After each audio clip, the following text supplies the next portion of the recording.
अस्सलाम वालेकुम नाजरीन, आप देख रहे हैं स्टेट क्राफ्ट और मैं हूं सैयद मुजम्मिल शाह। नाजरीन, सदर ट्रंप के ईरान और इसराइल के दरमियान जंगबंदी के ऐलान के कुछ ही घंटों के बाद दोनों ममालिक ने एक दूसरे पर मुआहदे की खिलाफ वर्जी का इल्ज़ाम लगाया।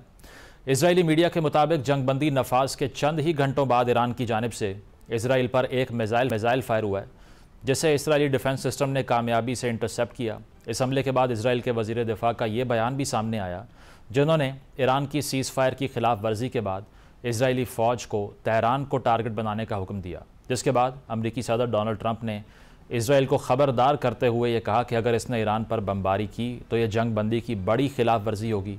नाज़रीन, ईरान इसराइल के हालिया बयानात ने जंगबंदी बरकरार रहने के बारे में शुकूक व शुबहात को जन्म दे दिया है।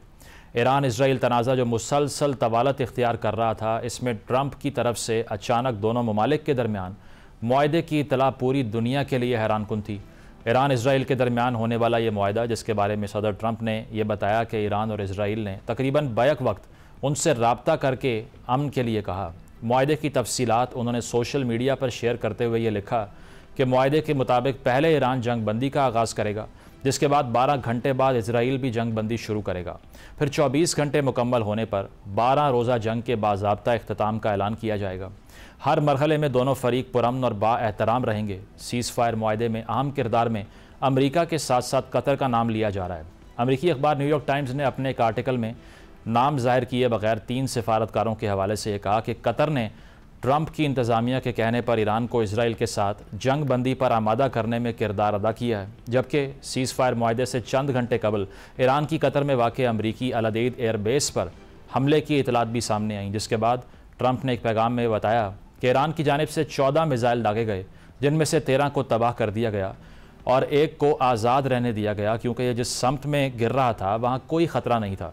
इस पैगाम में अमरीकी सदर ने ईरान का शुक्रिया अदा करते हुए लिखा कि ईरान ने पहले ही हमें इतला दे दी थी, जिसकी वजह से कोई जानी नुकसान नहीं हुआ और कोई भी ज़ख्मी भी नहीं हुआ। मशरिक़ वस्ता की बदलती सूरत हाल, जहाँ पर जंग बंदी का ऐलान तो हो चुका है, लेकिन दोनों ममालिक के एक दूसरे पर सीज़ फायर की खिलाफ वर्जी के इल्ज़ामात ख़ित्ते के अमन व अमान पर सवाल खड़े कर रहे हैं। मशरिक़ वस्ता की मौजूदा सूरत हाल खासी तशवीशनाक है और ये भी कहा जा रहा है कि यह सीज़ फायर असल में सांस लेने का वक्फ़ा है। दुश्मनियाँ अपनी जगह मौजूद हैं और शकूक व शुबहात की फ़ज़ा अब भी बरकरार है।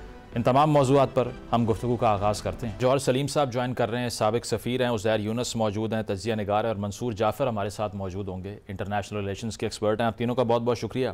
जौहर साहब, आपसे आगाज़ करूँगा। इससे पहले कि हम कंक्लूड करें इस सारे कॉन्फ्लिक्ट को, जो गुज़श्ता रात ईरान का रिस्पॉन्स हमने देखा, कतर को जो अमेरिकन फैसिलिटी है उसको अटैक करके, या जो इराक़ के हवाले से ख़बरें आ रही थीं, आपको लगता है ये अटरली इर्रेशनल था, कोई मंतिक नहीं थी इसमें? क्योंकि अगर मिडल ईस्ट में ही ईरान मज़ीद दुश्मन पाल लेगा तो फिर ये वो कंट्रीज़ थे जिनकी कहीं ना कहीं कहा जाता है सॉफ्ट कॉर्नर थी ईरान के लिए। दोहा में टॉक्स हो रही थी अमेरिका और ईरान के दरमियान, और वहीं पर अटैक कर देना, was it a good choice? क्या लगता है आपको? बेसिकली देखें, उन्होंने जो किया वो डोमेस्टिक कंजम्पशन के लिए था, बिकॉज जब अमेरिका ने वो स्ट्राइक्स की तो उस वक्त ईरान ने ज़ाहिर है वो शो करना था कि वो उन्होंने उसको रिटेलिएट किया है। तो लेकिन आपने देखा कि उन्होंने कतर को पहले इन्फॉर्म किया, फिर अमेरिका को भी इन्फॉर्म किया, फिर उसके बाद वो जब मिसाइल्स फेंके गए तो बड़े वो आसानी से इंटरसेप्ट हो गए और किसी किस्म का कोई भी नुकसान नहीं हुआ। तो अब उसमें मसला ये है कि अमेरिका की बेसिस जारी जो है सारी तो खलीजी मुल्कों में ही है इस खत्े में। तो जहाँ पे भी करते, बेशक वो यूएई होता या बहरीन होता या जो दूसरे मुल्क हैं जहाँ पे अमेरिका की बेसिस हैं, तो उसमें बात शायद सिमिलर ही होती। कतर के साथ तो ये है कि उनके वैसे ईरान के ताल्लुकात जो हैं जीसीसी मुल्कों में कतर के साथ और कुवैत के साथ कदरे बेहतर हैं बेसिकली। बाकी खैर उनकी रपोशमान तो उनसे भी हो गई है, जो सऊदी अरब से भी जो चाइना ने करवाई थी, लेकिन बाकी मुल्कों के साथ आपके जो हैं वो जो बाकी जो खलीजी मुल्क थे उनके साथ आपकी जो है ये इनके ईरान के ताल्लुकात इतने अच्छे नहीं थे। तो इसमें ज़ाहिर है उनकी मसलहत ये होगी कि फिर उनके पहले से ज़हन में होगा कि कतर बीच में थोड़ा मीडिएशन भी कर सकता है, जो कतर ने की भी बाद में बेसिकली। तो उस लिहाज से जो है ये कैलकुलेटेड मूव थी, तो मैं इसको इरेशनल तो नहीं समझूंगा, लेकिन ये मैं पहले भी कह चुका हूँ कि ये जो है ईरान के पास उस वक्त भी मैंने कहा था कोई अच्छे ऑप्शंस नहीं हैं। जो भी उनके पास ऑप्शंस हैं वो बहुत ही ज़्यादा जो है नाखुशगवार और ऐसे हैं कि जिनसे उनको बहुत ज़्यादा मसाइल का सामना करना पड़ सकता है। मिसाल के तौर पे मिसाइल्स फेंकने के अलावा उनके पास ऑप्शंस क्या थे? उनके पास ऑप्शंस ये थे कि जी या फिर ये अमेरिकन बेसिस पे अटैक करें, या फिर ये था कि जी वो जो अबनाए हुर्मुज़ है उसको बंद कर दें। अबनाए हुर्मुज़ को अगर वो बंद करते तो वो तो फिर न्यूक्लियर ऑप्शन था, वो तो सबसे प्रॉब्लम उनके लिए लास्ट रिजॉर्ट ऑप्शन था, जिससे फिर बहुत सारे मुल्क नाराज़ हो जाने थे, क्योंकि उसका इम्पैक्ट तो इवन चाइना पे भी आता है, उसका इम्पैक्ट तो पूरे जो ईस्ट एशिया पे, पूरे जो ये GCC कंट्रीज, पूरे मशरिक़ वस्ता के और दुनिया की, क्योंकि दुनिया की 20-30% ट्रेड जो ख़ुसूसन एनर्जी की वहाँ से गुजरती है और बाकी भी। तो इसलिए ईरान के पास, ये मैं पहले ही कह रहा था कि उनका क्योंकि बहुत ज़्यादा रिलायंस सिर्फ एक ही चीज़ पे थी, मिसाइल्स के ऊपर, और क्योंकि एयरफोर्स जो सी है उसमें इतनी स्ट्रेंथ नहीं थी कि वो जाके इसराइल में कोई कार्रवाइयाँ कर सकते। उनकी फिर इंटेलिजेंस जो सी है वो भी इसराइल में कोई मौजूद नहीं थी उस किस्म की जिस तरह की इसराइल की ईरान में मौजूद थी, जिससे उनको वो टारगेटेड असैसिनेशन उसकी वजह से वो कर रहे थे। तो इसलिए इस किस्म की यूनिडायमेंशनल जो है ना मीन्स ऑफ रिटेलिएशन होते हुए फिर जो उनका सबसे बड़ा मीन्स ऑफ रिटेलिएशन था वो क्या था? वो था वो जो सारे मुजामती ग्रुप जिनको उन्होंने सपोर्ट किया हुआ था, जो रिंग ऑफ रेजिस्टेंस इन्होंने इसराइल के अराउंड एक बनाया था, और वो देखें वो उन्होंने पहले ही इनफेक्टिव कर दिया था। तो इस सारी सूरत हाल में मैंने तो बल्कि कल रात को ये कह दिया था कि अब शायद इसके बाद जो है ये इसराइल और अमेरिका जो है वो अपनी कार्रवाइयाँ बंद कर देंगे, और सिचुएशन, क्योंकि उन्होंने जो टारगेट्स अचीव करने थे वो तो उन्होंने ज़्यादातर कर लिए। तो अब तो सिर्फ ईरान की तरफ से रिटेलिएशन आती थी और ईरान रिएक्ट करता था। ईरान को जो है एक्शन ईरान की तरफ से नहीं होता था, ईरान की तरफ से तो रिएक्शन आता था हर वक्त। तो इसलिए मैं समझता हूँ कि वो फैसला वो उनके पॉइंट ऑफ व्यू से रैशनल नहीं था, लेकिन जाहिर है कि इस पर्सपेक्टिव से कि जी इस्लामिक दुनिया के एक मुल्क पे आप कर रहे हैं अटैक और आप अपनी सफारती हमायत बहुत डाइल्यूट करेंगे, उस लिहाज से जाहिर है कि वो कोई इतना ज़्यादा कोई अच्छी ऑप्शन नहीं। ठीक है, और इसीलिए कतर ने यह भी कहा कि हमले के जवाब में जो दिफा का हक है वो हमारे पास है। इसमें उज़ैर आपकी तरफ आऊँगा, ये जो जौहर साहब भी बात कर रहे हैं, पहले से इन्फॉर्म कर देना, इंटीमेट कर देना, जो ट्रंप ने भी अपने ट्वीट में लिखा, वैसे it was a smart move कि उन्होंने एक लिहाज से इस सारी सिचुएशन को ही उन्होंने डीबंक कर दिया। उन्होंने कहा कि पहले से हमें इतला दे दी गई थी, इसीलिए डैमेज नहीं हुआ, 99% जो मिसाइल्स हैं वो इंटरसेप्ट हो गए। तो फिर क्या समझें कि everybody is playing to the gallery? Netanyahu भी यही कर रहे हैं, यहाँ भी यही हो रहा है कि डोमेस्टिक ऑडियंसेस की कंजम्पशन के लिए इस तरह के अटैक्स किए जाते हैं, या वाकई आपको लगता है इससे बड़ा भी कोई पर्पस था इसमें? आई थिंक सिर्फ गैलरी को प्ले नहीं कर रहे थे। अगर आप रिपोर्टिंग ईरानी न्यूक्लियर फैसिलिटीज की स्ट्राइक्स की भी देखें तो वहां भी रिपोर्टिंग यही आई है कि ईरान को एक तरह से फोर वार्निंग दे दी गई थी कि ये आपके 3 टारगेट्स हिट होने वाले हैं, और उसी वजह से उन्होंने कुछ अपना इनरिच यूरेनियम जो है वो फॉरदौ से बिलखसूस निकाल दिया था। ये पब्लिकली रिपोर्टेड हुआ है। आई थिंक गैलरी प्लेइंग तो ऑब्वियसली होती है, पर्टिकुलरली आज के सोशल मीडिया के दौर में, लेकिन इसके साथ साथ जो है वो सिग्नलिंग बड़ी ज़रूरी है तमाम एक्टर्स को एक दूसरे को करने के लिए, ताकि कोई ऐसा डिसीजन ना हो जिसकी वजह से चीज़ें एस्केलेट कर जाएं beyond what each actor wants. इसी तरह जो है, इसी वजह से मैं समझता हूं कि इजराइल ने भी पहले सिग्नल कल से सुबह से DC के टाइम से मैं बात कर रहा हूं शुरू कर दिया था कि उनके मिलिट्री ऑपरेशंस करीब हैं, अख्ताम के करीब हैं।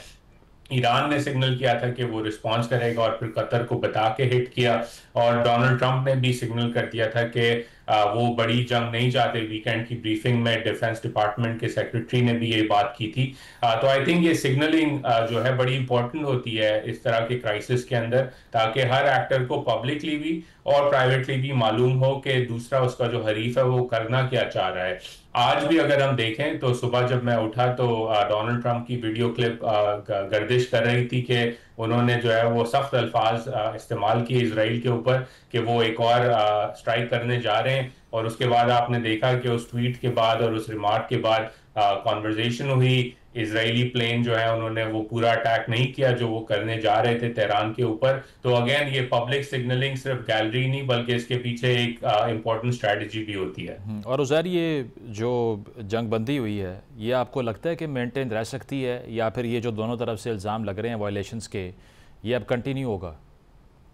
आई थिंक नियर टर्म में तो ये थोड़ी चलता रहेगा, एक तरह से इल्जाम तराशी और थोड़ी सी एस्केलेशन की पॉस्चरिंग। लेकिन मैं समझता हूँ कि अगर मुज़ाकरात फिर से शुरू होते हैं ईरान और अमेरिका के, जो कि आज वाशिंगटन में बात हो रही है कि ये होंगे शुरू, बल्कि रिपोर्टिंग तो ये भी हुई है कि सदर ट्रंप के जो ऑनवॉय है स्टीव विटकॉफ, वो ईरानी फॉरेन मिनिस्टर से पूरे के पूरे क्राइसिस में, including right after the nuclear strikes, direct conversation में थे। तो अगर ये गुफ्तगू और नेगोशिएशन चलती है तो मैं समझता हूं कि मामला डी एस्केलेशन की तरफ जाएगा और जो डिप्लोमेटिक सोल्यूशन है उसे एक बार फिर एक्सप्लोर किया जाएगा। अब उस डिप्लोमेटिक सोल्यूशन के एक्सप्लोरेशन में जो मेन मसला है वो ये है कि ईरान के पास लेवरेज बहुत कम हो गई है इस वक्त आफ्टर द अटैक्स। तो अब वो किस तरह नेगोशिएट करते हैं, उन्हें किस तरह की फेस सेविंग ऑफर की जाती है और उसके बाद सैंक्शंस रिलीफ क्या होता है, ये जो है इंपॉर्टेंट देखना होगा अगले मरहले के अंदर। सही। मंसूर साहब आपकी तरफ आऊँगा। ये एक तो ये फेस सेविंग वाला पॉइंट भी है जो ज़ैर साहब बात कर रहे हैं, लेकिन इसके अलावा अगर सोशल मीडिया पे देखा जाए बहुत से लोग ये कह रहे हैं it's a victory for Iran. वो इसीलिए कि इज़राइल कहीं पर जंग बंदी पे अग्री नहीं करता अगर वो ये देख लें कि जो उनका हरीफ है वो खासा कमज़ोर है। फॉर इंस्टेंस हमास के अगेंस्ट आप देख लीजिए कि वहाँ पर तो वो सीज़ फायर करने को कभी तैयार नहीं होते, लेकिन यहाँ कुछ ना कुछ तो बैलेंस ऑफ पावर अचीव किया ना ईरान ने, जिसकी वजह से अब ये ख़बरें आ रही हैं कि डोनाल्ड ट्रंप ने कतर को कहा कि आप ईरान को कंपेल करें सीज़ फायर के लिए। तो इसका मतलब ये है कि कहीं ना कहीं डैमेज वहाँ भी हुआ। Would you call this a victory for Iran? देखिए जी, विक्ट्री तो शायद कुछ ज़रा ज़्यादा स्वीपिंग स्टेटमेंट होगी, लेकिन ईरान ने जो मेटल शो किया है और ख़ास तौर पे एक जवाबी कार्रवाई के तौर पे यानी अपनी जो एक जो मिसाइल टेक्नोलॉजी है उसका भरपूर इस्तेमाल किया है, उसका एक इम्पैक्ट तो इसराइल के अंदर हुआ है। ख़ास तौर पे जिन इसराइलियों को दुनिया भर से लाकर आबाद किया गया था बड़े ख्वाब दिखा के, उनके रिवर्स माइग्रेशन का जो रफ्तार है मैं समझता हूँ वो अनप्रेसिडेंटेड थी।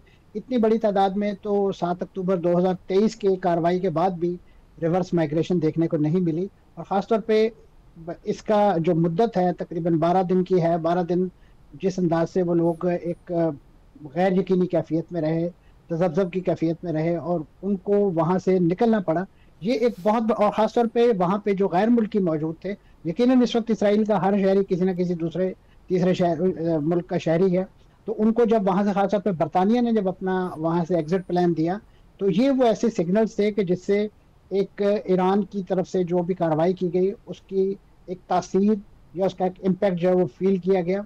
और उसके साथ साथ फिर यकीनन यहाँ बात हो रही है कि ये किस हद तक ये लास्ट करेगी ये सीज़ फायर। आप अगर इसकी सीज़ फायर की हिस्ट्री देखना चाहें और ख़ासतौर पर वो सीज़ फायर कि जिनको अमेरिका या अमेरिका के सदूर जो हैं वो ऑर्केस्ट्रेट करते हैं, बिलखुसूस डोनाल्ड ट्रंप साहब ने जब इक़्तिदार संभाला था तो उन्होंने अपने आप को एक पुरअमन सदर करार देने के लिए गजा में जो सीज़ फायर का एजाज़ हासिल किया था, उसके बाद अगले ही रोज़ उन्होंने ये क्या बयान देने शुरू कर दिए थे कि ये सीज़ फायर ज़्यादा देर चलने वाला नहीं है, क्योंकि उनके पस मंज़र में जहन में कुछ और चीज़ चल रही होती है और ऑप्टिक्स के लिए वो कुछ और दिखा रहे होते हैं। तो इसीलिए आपने देखा कि वो सीज़ फायर उनके बकौल लास्ट नहीं किया और आज तक दोबारा जो है वो सीज़ फायर किसी तरीके से उस अमली सूरत इख्तियार नहीं कर सका। और यही हाल यही वजह है कि आप देख रहे हैं कि इस वक्त जितने बड़े पैमाने पे गजा में इसराइली मज़ालिम और ख़ास तौर पे इस वक्त जो फ़लस्तीनियों की हालत बुरी कर दी गई है, उनको खुराक तक जो है वो फराहम करने वाले जो इदारे हैं वही उनकी जान के दरपे हैं। तो ये वो सूरत हाल है और मैं समझता हूँ कि ये जो इराक के जो कतर के साथ ये जो सीज़ फायर का मामला है या उसका जो इन्वॉल्वमेंट है, ये आप अगर थोड़ा सा रिकॉल करें तो माजी में इराक के अंदर 2020 में कासिम सुलेमानी जो इनके अल-कुद्स फोर के सरबराह थे, उनको इराक में असैसिनेट किया गया था। तो उस वक्त भी एक बड़ी इंटरनल प्रेशर था और आपके इल्म में है कि बड़ी हार्ड हिटिंग स्टेटमेंट जो है वो पासदारान इनकलाब की तरफ से वो दी गई कि हम तारीख साज बदला लेंगे। लेकिन आपने देखा कि वो बड़ा ही एक जिसे कहना चाहिए कोरियोग्राफिक किस्म का एक्शन जो है वो करके एक रिप्लाई किया गया। फिर उसके बाद ईरान ने जो दूसरी बार एक उनके ही एक गैर मुल्की मेहमान इस्माइल हनिया जब उनको तेहरान में शहीद किया गया तो उस वक्त भी इसी नौयत के ऐलानात, इसी नौयत की भड़कें जो हैं वो देखने को मिली और उस वक्त भी बड़ा ही एक कोरियोग्राफिक किस्म का और बड़ा ही वेल थॉट आउट किस्म का जो रद्द-ए-अमल दे के ईरान जो है उस जिम्मेदारी से ओहदा बरा हो गया। इसके बाद से यकीनन जो इस वक्त जो की प्लेयर मौजूद हैं उन्हें ईरान का ये पोटेंशियल तो मालूम है कि वो जंग को ज्यादा देर तक नहीं पुल कर सकते। मंसूर साहब, अगर आप कोरियोग्राफ्ड इसको कह रहे हैं जिस तरह से, and I agree with you, तो फिर इसका मतलब यही है कि एक तरह से ये कहा जा रहा है कि वो सलाहियत नहीं है ईरान में कि वो रैटल कर दे इसराइल को और अमेरिका को। अगर वो सलाहियत नहीं है तो फिर डायलॉग पे और सीज़ फायर पे इसराइल क्यों मान गया? इस वक्त ये जो सूरत हाल है ये तो अज़र में शम्स है कि इस वक्त यानी जो कोई मिलिट्री या डिफेंस पैरिटी तो इन दोनों मुल्कों की नहीं है। यानी आपके पास ना एरियल पावर है, ना आपके जो मिसाइल हैं उस नौइयत के बहुत ही, ना आपका एयर डिफेंस सिस्टम है। ऐसी सूरत में कैसे आप कितनी देर लड़ सकते हैं? और ये जो बात, जिन ऑप्शंस की बात की जाती है, चाहे वो आबना हुर्मुज़ की बंदिश हो या उसके साथ साथ ये जो बेसिस को हिट करने वाली बात हो, आबना हुर्मुज़ की बंदिश के बाद जो सबसे बड़ा उस्ताद आनी थी वो खुद ईरान पर आनी थी, क्योंकि ईरान भी उसी रूट को इस्तेमाल करता है चाइना को और दीगर जगहों पर अपना तेल फरोख्त करने के लिए।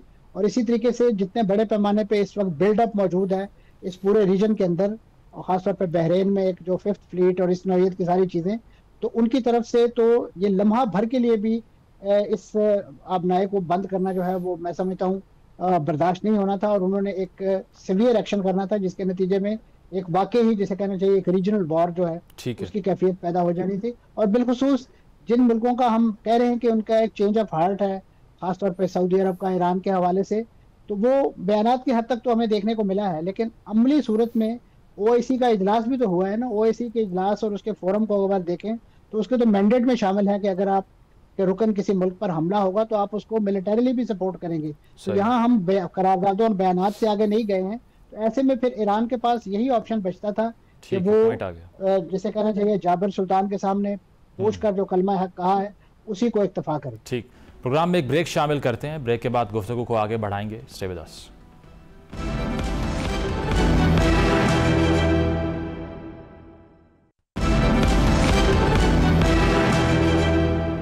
वेलकम बैक नाजरीन, पैनल हमारे साथ मौजूद है, डिस्कशन को कंटिन्यू करते हैं। तो जौहर साहब, इससे पहले भी डोनाल्ड ट्रंप ने यह कहा कि 15 रोज़ का वक्त जो है वो हम लेते हैं री स्ट्रेटजाइज़ करने के लिए, री थिंक करने के लिए, लेकिन दूसरे ही रोज़ अटैक कर देने का मतलब ये था कि अमेरिकन प्रेसिडेंट के वर्ड को भी अब ट्रस्ट नहीं कर सकते।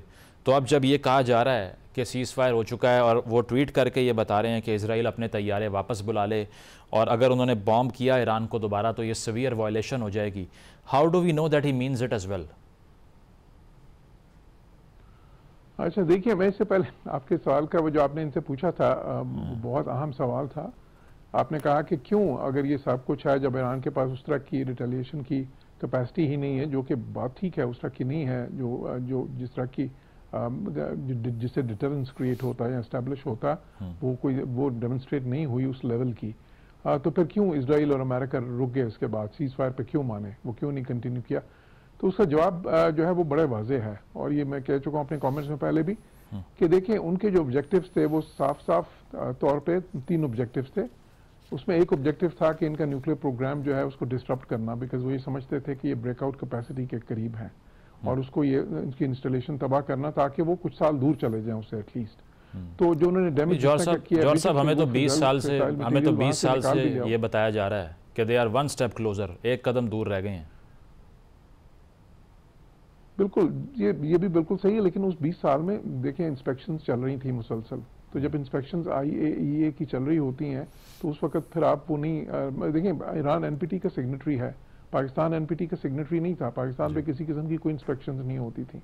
तो जब आपके ऊपर इंस्पेक्शंस हो रही हों तो फिर आप उस कैपेसिटी से आगे बढ़ना बहुत, देखिए जो वो है ना 3.5 to 5% होता है यूरेनियम अफसूदा जिसको आप सिविलियन यूज के लिए यूज करते हैं जी, JCPOA में यही एग्री किया। आप बढ़ते हैं ना तो उसमें बहुत एग्जैक्टली तो उससे आगे बढ़ने में बहुत वक्त लगता है और आपको बहुत ज्यादा वो सेंट्रीफ्यूजेस चाहिए होते हैं। तो ईरान वो कैपेसिटी बिल्ड करने में क्योंकि इंस्पेक्शन चल रही थी उनको बहुत ज्यादा अरसा लगा। अगर इंस्पेक्शन ना होती तो फिर ये जल्दी हो जाती, तो उस वजह से बहुत उनको वक्त लगा। लेकिन अब वो उनका ख्याल था कि ब्रेकआउट कैपेसिटी के करीब हैं और IAEA ने भी कुछ शकूक का इजहार किया था। तो उस सूरत में फिर उन्होंने उसका एक तो खैर ये डिस्टर्ब करना था जो उन्होंने किया। दूसरा ये है कि ईरान एक रीजनल पावर के तौर पे अपनी वो प्रोजेक्शन करता था अपनी ताकत की।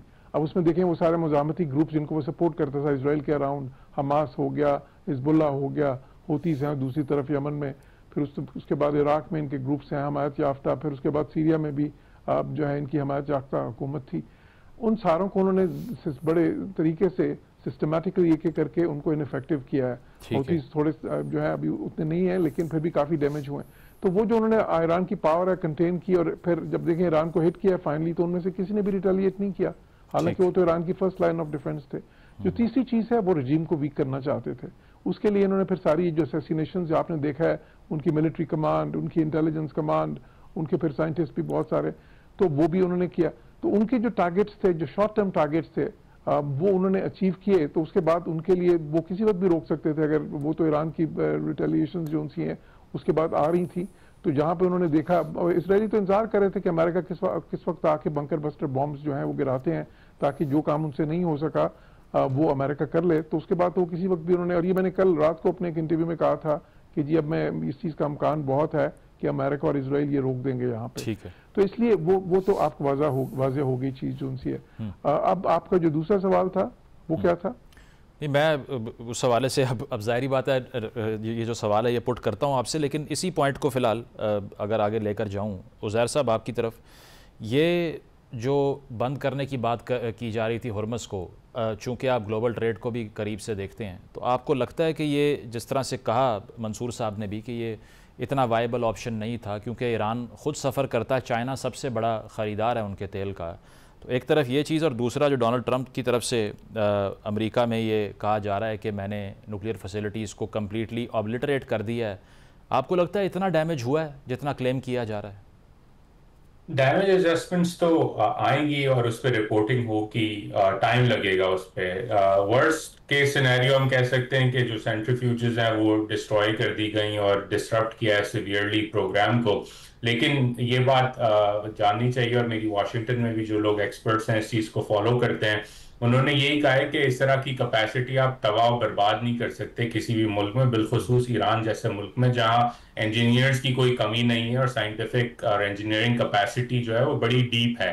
तो आप उसे डिस्ट्रॉय नहीं कर सकते। फिर उनके जो एलाइज हैं रूस और नॉर्थ कोरिया, उनके पास और ज्यादा सोफिस्टिकेटेड कैपेबिलिटीज हैं, तो वो रीबिल्ड कर सकते हैं। अब रीबिल्डिंग में टाइम कितना लगेगा और क्या एक्सटेंट है डैमेज का, वो तो आने वाले दिनों में इंटेलिजेंस असेसमेंट्स आएंगी और उस पर रिपोर्टिंग हो जाएगी। जहां तक हुर्मुज़ का ताल्लुक है, मैं इत्तेफाक करता हूं मंसूर साहब से कि वो एक ईरान के ऊपर बैकफायर कर जाना था, क्योंकि ना सिर्फ वो एक इकोनॉमिक जो है वो एस्केलेशन हो जाती, बल्कि गल्फ के अपने एलाइज बिलखुसूस कतर जो कि जीसीसी में जो है वो सबसे करीब है एक तरह से ओमान के बाद ईरान के, उसकी अपनी कतर एनर्जी की सप्लाईज रिस्क पे लग जाती। तो आप रीजन में जो आपका थोड़ा बहुत गुडविल है वो भी खत्म हो जाती। फिर चीन के ऊपर इम्पैक्ट सबसे ज्यादा आना था, क्योंकि चीन एशिया मार्केट के अंदर सबसे ज्यादा झटका लगना था इस एनर्जी सप्लाई का। उसके साथ साथ साउथ कोरिया और जापान, जो कि जापान बिलखुसूस G7 लेवल पे सबसे ज्यादा खड़ा हुआ ईरान के लिए, या ईरान की सपोर्ट में एक तरह से हम कह सकते हैं compare to the rest of the G7, उसकी मैशत को झटका लगना था। तो ये तमाम चीजें जो थी वो बड़ी रिस्ट्रेंट कर रही थी ईरान को। वैसे उज़ैर, आज ऑयल प्राइसेस नीचे कैसे चली गई, इसकी एक्सप्लेनेशन क्या है? ऑयल प्राइसेस नीचे इसीलिए गई हैं क्योंकि अल्टीमेटली जो एस्केलेशन एक्सपेक्ट लोग कर रहे थे वीकेंड के अटैक्स के बाद वो नहीं हुई, और मूव्स भी खुला रहा और सीज फायर भी हो गई, और कोरियोग्राफ किस्म का जो अटैक था उसके बाद ऑयल ट्रेडर्स ने भी देख लिया कि बात इससे आगे नहीं जानी। नंबर 1। नंबर 2, आज एक ब्लूमबर्ग का बड़ा अच्छा आर्टिकल है कि इस पूरे क्राइसिस के बावजूद अगर आप सप्लाई डिमांड डायनामिक्स देखें तो सप्लाई बहुत ज्यादा है इस वक्त ऑयल की मार्केट के अंदर। तो एक नॉर्मल एक्सपेक्टेशन थी साल के शुरू में कि $50-55 के आसपास पूरा साल ऑयल की कीमत रहेगी। तो क्योंकि झटका या क्योंकि एस्केलेशन उस तरह से नहीं हुई जो लोग वीकेंड पे एक्सपेक्ट कर रहे थे, तो रिकैलिब्रेशन अब आपको ऑयल मार्केट में फंडामेंटल्स की तरफ होती हुई नजर आ रही है, जहां सप्लाई मार्केट के अंदर बहुत ज्यादा है इस वक्त। ठीक है, पॉइंट आ गया आपका। मंसूर साहब, आपकी तरफ आऊँगा। ये ऑब्जेक्टिव्स अचीव होने की जहाँ तक बात है, नेतन्याहू भी ये कह रहे हैं कि हमने तमाम अहदाफ अपने हासिल कर लिए, लेकिन ये राइजिंग लाइन का जो सिंबल था, एक तरह ये बताना कि हम जो शाह की रजीम थी उसको वापस ले आएंगे, या फिर ये जो ईरानियन रजीम है इसको हम चेंज कर देंगे। रिपीटेडली उन्होंने ईरानियन अवाम से अपील की कि हम ये सब कुछ आपके राइट्स के लिए कर रहे हैं। और इसी तरह रज़ा शाह के जो साहबजादे बाहर बैठे हुए हैं, उन्होंने भी ये कहा कि ये ईरानियन पीपल जो हैं उनकी भलाई के लिए ये सब हो रहा है। तो वो पर्पस तो अचीव नहीं हुआ। डोनाल्ड ट्रंप ने भी ये ट्वीट करके बात की थी, उसका क्या बना? आपको लगता है कि वो अब भी परसू करेगा इजराइल और अमेरिका, या फिर अब वो आउट ऑफ क्वेश्चन है, हो नहीं सकता? देखिए जी, पहले तो इस चीज़ को असर्टेन करने की ज़रूरत है कि वो जो शाह ईरान के साहबजादे तलबीब तशरीफ़ ले गए थे, वो वहाँ भी मौजूद हैं कि वो भी किसी किश्ती में बैठ के अगली मंजिल की तरफ निकल दिए हैं। इस वक्त ये जो रजीम चेंज की जो सूरत हाल है ना जी, उसके लिए तो इन्होंने इस हद तक जतन किए कि जो जेलें हैं, खासतौर पे जिनके बारे में बड़ा बदनाम एक रवैया है कि वहाँ पे शायद सियासी मुखालफिन को रखा जाता है और बड़े बदनाम ज़माना जो मुजरम है उन्हें रखा जाता है। इसराइल ने तो उन पर भी बमबारी करके वहां से भी लोगों को एग्जिट करवाने की कोशिश की कि किसी तरीके से ये माशरे के अंदर फैलें, और बिलखुसूस वो जो मुजाहिदीन खल्क के मतलूब लोग हैं वो क्योंकि इस वक्त बिल्कुल जिसे कहना चाहिए, ये जो ईरान और तेहरान जो है वो जासूसी का एक बहुत बड़ा अड्डा बना हुआ है कि जहाँ पे मोसाद की इंग्रेस और इन्फिल्ट्रेशन जो इस हद तक बढ़ चुकी है कि आप उसका अंदाजा नहीं लगा सकते। तो ये वो सिचुएशन थी कि जिसके नतीजे में ये रजीम चेंज जो है वो उनके कार्ड्स पे थी। लेकिन रजीम चेंज के हवाले से और ख़ासतौर पे यही जो जौहरी तवानाई की तबाही के हवाले से जो दावे हैं, इस वक्त अगर आप डोनाल्ड ट्रंप साहब का देख रहे हो एक इंटरव्यू जो उन्होंने सहाफ़ियों से बात करते हुए, वो तो अपने मीडिया पर बरस पड़े हैं। उन्होंने तो CNN की गोशमाली की है, उसकी बुरी तरह क्लास ली है कि हमारे वो बॉम्बर के पायलट्स और ये और वो, उन्होंने तो इतनी कामयाब कार्रवाई की है और ये उसको बेलिटल कर रहे हैं, ये मुल्क दुश्मन है, ये उन्होंने इजराइल और ईरान दोनों के लिए एक स्लैंग भी यूज करके ये कहा कि दोनों को नहीं मालूम वो क्या कर रहे हैं। जी एग्जैक्टली। तो अब ये वो सिचुएशन है जिससे वो जो जमीन पर जो उनके दावे हैं, चाहे वो रजीम चेंज के हवाले से हो या यही जो जौहरी सलाहियत के खात्मे के हवाले से हो, उन तमाम पे एक डाउट जो है वो कास्ट हो रहा है। और मैं समझता हूँ ये एक बहुत बड़ी नाकामी भी यही वजह है कि इस वक्त डोनाल्ड ट्रंप साहब जो हैं वो गुस्से में भी दिखाई दे रहे हैं, और उनका गुस्सा मीडिया के हवाले से तो मशहूर है कि उन्होंने तो खुद अपने ही जो स्पोक्स उनका जो एक इदारा था जो वॉइस ऑफ अमेरिका, उसका भी गला दबा दिया सिर्फ इसी बिना पे कि वो कभी कभार उनके खिलाफ मुंह शिगाफी करता था। तो अपने खिलाफ बात सुनना जो है वो डोनाल्ड ट्रंप साहब की तो फरिश्त में नहीं है, और यही वजह है कि उन्होंने इसराइल के यानी जो इस वक्त गजा के अंदर जितने बड़े पैमाने पे इसराइल के हाथों सहाफ़ियों को निशाना बनाया है, क्योंकि वो वहाँ से हकीकी पिक्चर दिखा रहे थे। इस वक्त भी इवन जो इसराइल के अंदर वेस्ट बैंक के अंदर बहुत सारे जो अरब रिपोर्टिंग इदारे हैं उन पर पाबंदी है, वो उस जुरिस्डिक्शन के अंदर रिपोर्टिंग नहीं कर सकते। तो ये तो हालत है इस जमहूरियत के और इंसानी हकूक़ के अलमबरदार अमेरिका की एक कहानी है कि जिसको वो सारी दुनिया में नाफज करने के लिए लठ लेके जो है इस वक्त सामने आया हुआ। सही। और इससे ये भी साबित हुआ कि कितनी टॉलरेंस है ट्रंप रेजिम की क्रिटिसिज्म को देखने की। ठीक है, प्रोग्राम में एक ब्रेक शामिल करते हैं, ब्रेक के बाद वापस आएंगे। Stay with us.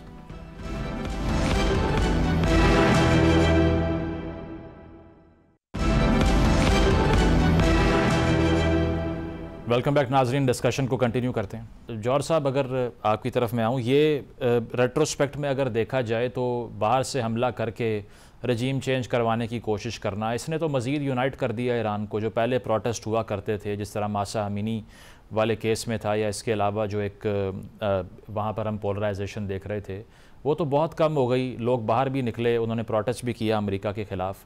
तो क्या इन रेट्रोस्पेक्ट इसका फ़ायदा अमेरिका को हुआ है या ईरान को हुआ है अकॉर्डिंग टू यू? देखिए, मेरे अंदाज़ा ये है, जो मैं कह भी चुका हूँ, कि ये इनका इस वक्त लॉन्ग टर्म ऑब्जेक्टिव तो हो सकता है, शॉर्ट टर्म ऑब्जेक्टिव नहीं था रजीम चेंज करना। रजीम चेंज करने के लिए जब इन्होंने सीरिया में कोशिश की थी, तो आपको याद होगा अमेरिका ने उस वक्त बहुत दावे भी किए थे, इवन यूरोपियंस ने भी कह दिया था कि जी बशर हैज़ टू गो, बल्कि बशर इज हिस्ट्री, इस तरह की बातें भी कर दी थी। लेकिन उसके बाद भी बहुत साल गुजर गए और वो सर्वाइव किया, हत्ता कि वो फिर दूसरी बार जब अटैम्प्ट हुआ वो एक मुख्तलिफ अंदाज से, और उस वक्त तो किसी ने दावे भी नहीं किया, और वो रजीम चेंज हुआ। रजीम चेंज करना इसी तरह इराक में जब उसकी पावर बिल्कुल इन्होंने फर्स्ट गल्फ वॉर में तबाह भी कर दी थी उसकी सद्दाम हुसैन की, तो उसका रजीम चेंज उस वक्त तक नहीं हुआ था जब तक वो फौज जो है पूरी तरह उधर जाके और उन्होंने पूरे मुल्क पे कब्जा नहीं किया था।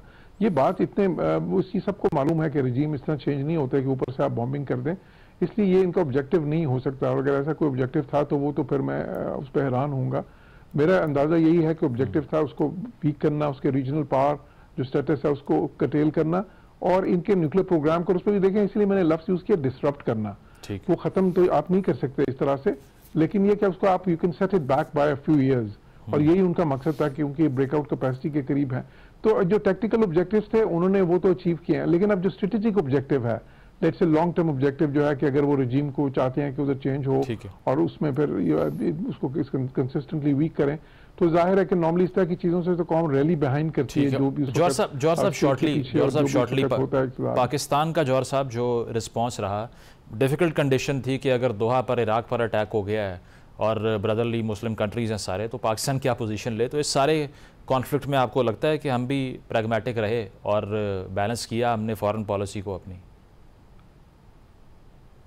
जी बिल्कुल, देखिए हमने एक तो अपना लॉन्ग स्टैंडर्ड जो हमारा कंसिस्टेंट स्टैंड था इसके ऊपर के जो ईरान है सिविलियन न्यूक्लियर पावर उनका हक है, और बाकी उससे बढ़ के तो वो खुद भी कह चुके हैं कि वो नहीं बनाना चाहते, और उसका जो ये जो न्यूक्लियर इशू है ये हल होना चाहिए पुरअमन मुज़ाकरात के जरिए, कोई इंटिमिडेशन नहीं होनी चाहिए, कोई मिलिट्री मीन्स यूज नहीं करने चाहिए, क्योंकि उससे ना सिर्फ ये फरीकों के लिए दोनों बल्कि रीजन के लिए भी खतरनाक होगा।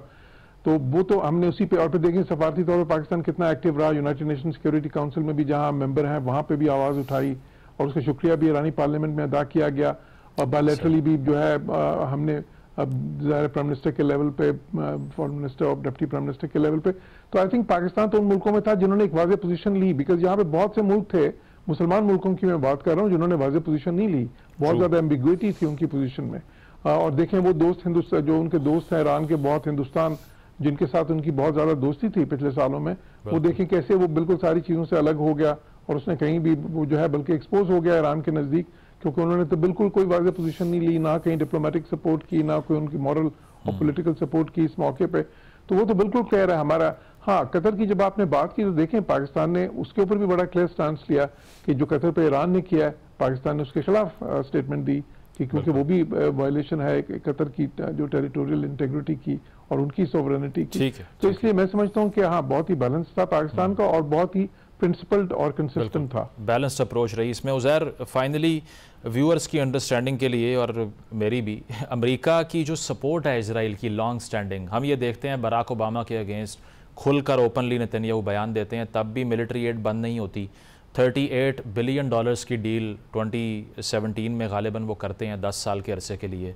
इसके बाद में नैंसी पेलोसी की तरह के जो सेनेटर्स हैं वो ये बयान देती हैं कि इज़राइल की जो सिक्योरिटी है, national security, that is American national security, उन पे अटैक करेंगे, हम अपने ऊपर अटैक तस्वर करेंगे।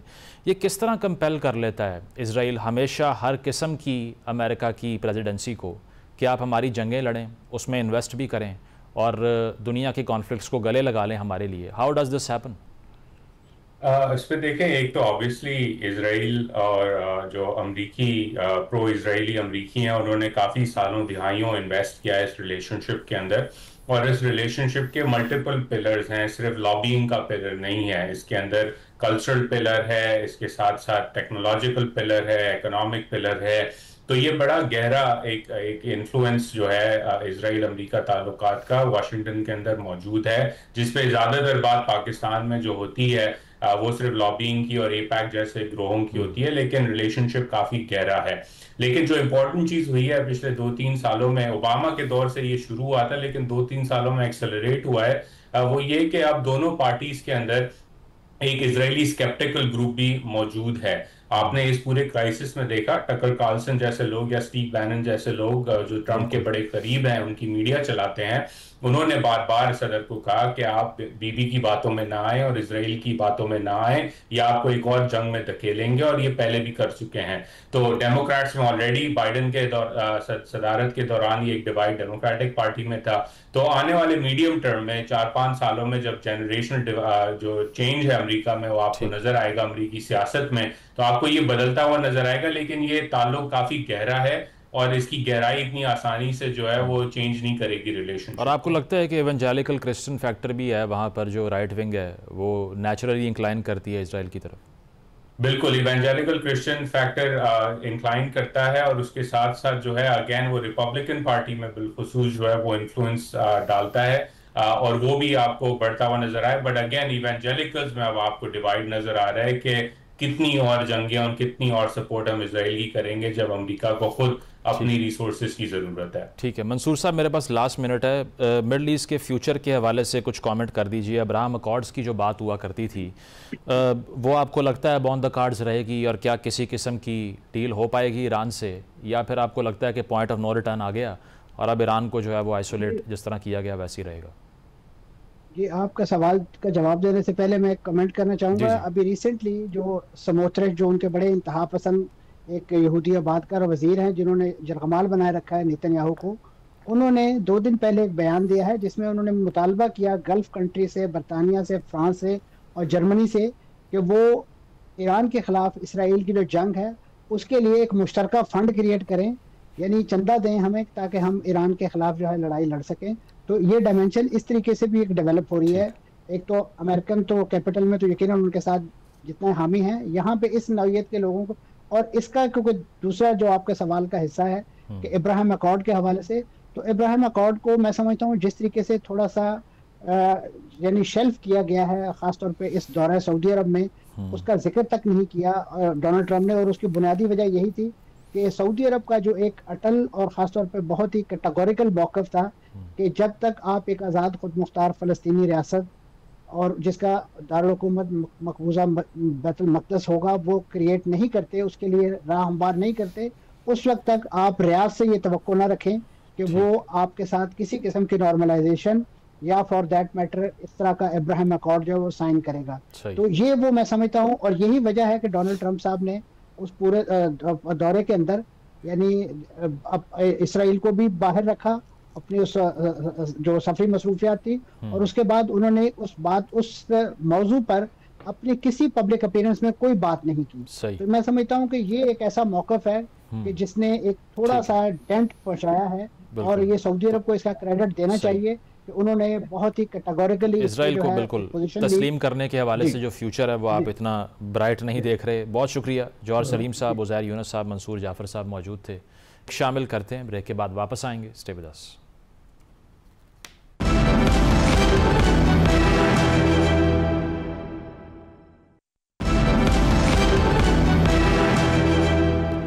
नाज़रीन, प्रोग्राम आपने मुलाहिज़ा किया, फीडबैक ज़रूर दीजिएगा। इजाज़त दीजिए, अल्लाह हाफ़िज़।